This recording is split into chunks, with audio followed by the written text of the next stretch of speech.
Good morning, YouTubers. Good morning, BitShooters.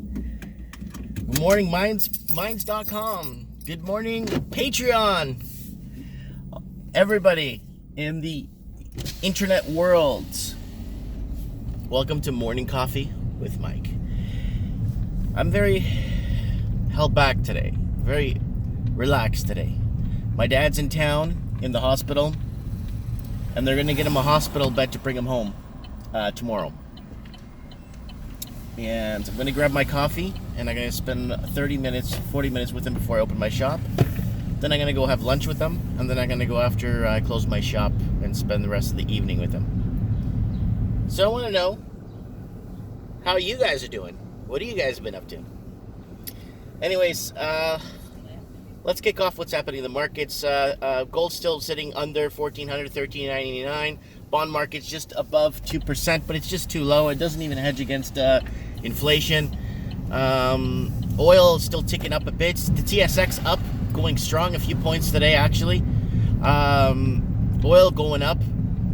So we're going to see a $65 oil per barrel by Christmas this year. I can guarantee that. I'm not going to guarantee that, but I can see it happening.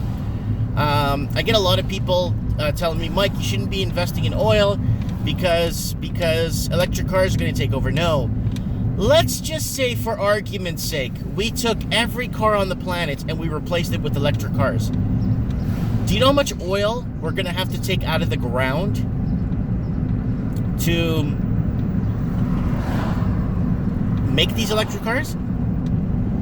It takes like 50 to 65 barrels to make one electric car, right? Just 5 barrels alone just to make the tires of oil, right? The rubbers and stuff and plastics. So people don't understand. If we were to replace every gas vehicle on the planet with electric vehicles, we're going to go crazy pumping oil out of the ground. The price of oil is going to skyrocket because it's going to be a huge demand for it, and it's not going to look good, right? So electric cars need to take their time to come into effect. I know they passed a law in BC by 2050. In British Columbia, every car needs to be electric by 2050. 2050 gives you enough time to use the cars you have now and kind of wind down the cars you have now over time, because it's another 20, 30, pretty much 31 years to go. But no, I can't see that. I can't. Yeah, that's enough time. I'm going to have an electric car after. They're going to be legalizing Uber in Canada, so I want to do a little bit. I'm still young to do. I want to do Uber when I'm a bit older, and put on my little paisan hat and have my newspaper under my arm and wait for my Uber call to come in for me to go pick somebody up. You know what I'm saying? I kind of want to do it like that. So I want to do it when I'm, my kids are in high school, and I kind of want to do it just for the experience of it and making videos for you guys of it. That's why, you know what I'm saying? Like, I'm moving locations in my store. Oh, I gotta make a video for everybody. Everybody needs to see this, But, yeah.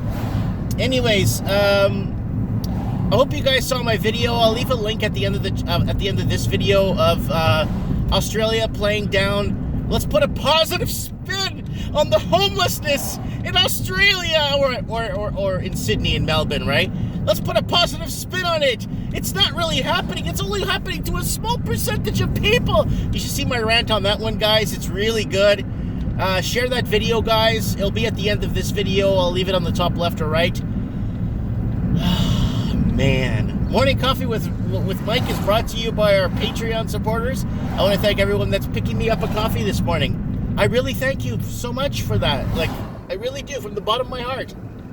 I feel like I'm worth something, like I'm getting some value, and you're getting value. Everyone gets value, and the love keeps going around.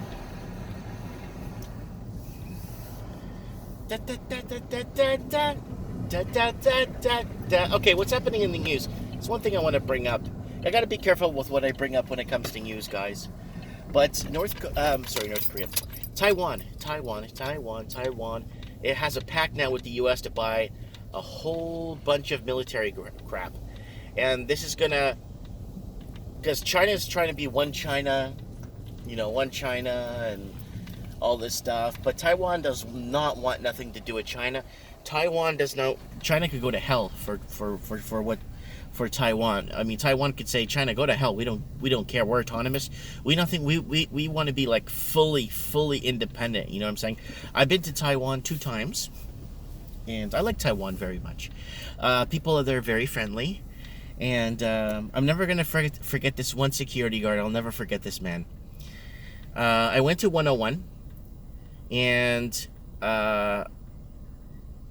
for some reason, I arrived in Taiwan, and the first thing I did was go to 101 by taxi. It was like 30-minute taxi ride, 20 minutes actually. I wanted to stay a little bit away from the more Taipei area, so I could kind of see the outside, the farms, the construction, the stuff like that, right? So, and stay with locals. So I'm going in. I get there, and then I'm gonna go buy myself some food. I have a little bit of money, right? Then I want to get a taxi back. Okay. Extra large dark roast coffee with 1 cream. Anything else? That's it. Thank you. Okay, thank you. Ooh, they have donut sticks. Anyways, okay. So yeah, so I go.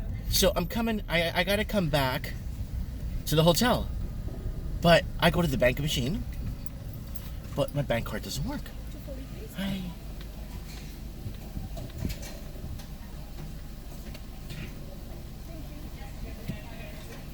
Thank you. Have a good day. Bye. So my bank card doesn't work for some bizarre reason. So I'm in the bank. I'm trying to figure it out. I go up to the teller. Teller says, "Oh, we can't do nothing with that. You got to go to the machine." I'm like, "Ah." Okay, I go back to the machine. I can't get it to work.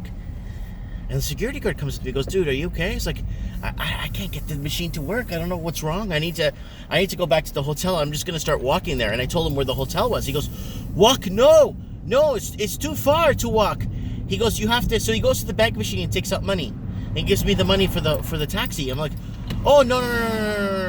I'll figure it out. I don't mind walking." It's no. He goes, "Hold on." Okay. I'm going to put my bank card in. I'm going to show you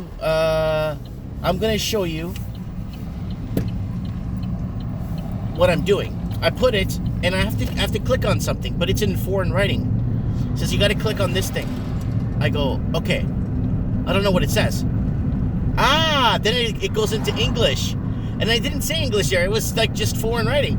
Then I took out the money, and I took out some extra money for him, and I said, "Here, this is for you." He's like, "No, he doesn't want it." I'm like, "No, man, you helped me. I didn't know what to do. I was stuck here." I was like half an hour around the bank trying to figure out what the hell to do, right? So he withdraw the money for me, and I'm like, no. And then I took out more money. He said, "Here, take this for you." He's like, no. I'm like, no, he wouldn't take the money. So I kept the money. I told him I'm going to buy myself dinner on him. But yeah, it's kind of weird. The lady in front of me almost swerved into an oncoming car. She's the one that was sitting at the green light, texting. And she swerved again, almost into another oncoming car. Wow. Anyways, Taiwan, I'm not too happy with this. And then you got the UK, obviously London, being one of the second or third biggest arms dealer in the world, selling their stuff to their poison weapons to Saudi Arabia, and that's basically causing a massive humanitarian destruction in Yemen. And Yemen's been going on for many years, folks. Don't think Yemen's been going on for a couple of months, or it's just a new thing. No, Yemen, guys, is it's been going on for a long time, almost 6-7 years now.